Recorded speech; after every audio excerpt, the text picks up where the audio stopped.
Les courses sont disputées par plateau. On va attaquer par le numéro 1. Les voitures de 1923-1939 avec en ouverture un spectacle grandiose. Toute la solennité d'un départ triplement est bien sûr ici respectée, même si cette procédure ne vaut que pour faire revivre le mythe et offrir de superbes images. De manière concrète en effet, et une fois le départ triplement effectué, les concurrents se regroupent et se replacent dans l'ordre prévu avant de faire un vrai départ lancé cette fois au passage suivant sur la ligne. Les voitures de ce plateau disputent 3 courses dans le week-end, dont une de nuit. En attendant, ça bataille ferme sur la piste et les concurrents qui sont venus n'amusent pas le terrain. Chaque course donne l'occasion de relais qui doivent permettre aux 3 pilotes inscrits de participer à chacune des manches. Pour le reste, le spectacle est partout, au grand plaisir des dizaines de milliers de spectateurs réunis.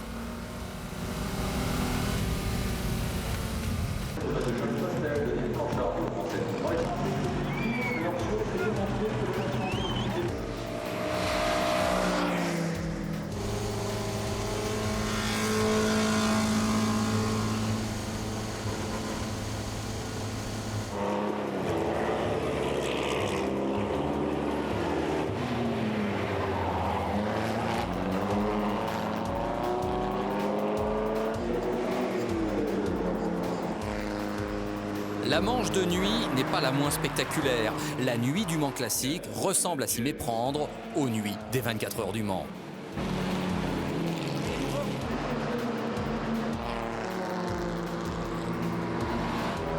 Au final, les 3 manches sont dominées par les 2 Talbot de Richard Pilkington et de l'équipage Diffey, Stevens, Burnett. Pour les 3 filles de la Bugatti 37, les choses ne vont pas toujours comme elles le veulent. Ici, c'est un premier tête-à-queue, mais décidément, cette 3e manche, avec une piste un peu glissante à Mulsanne, n'a pas tenu toutes ses promesses.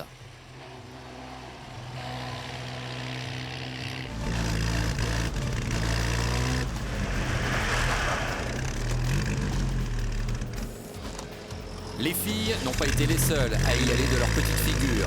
Rassurez-vous, elles vont signer une très honorable 50e place au général sur, il faut le dire, 76 équipages inscrits.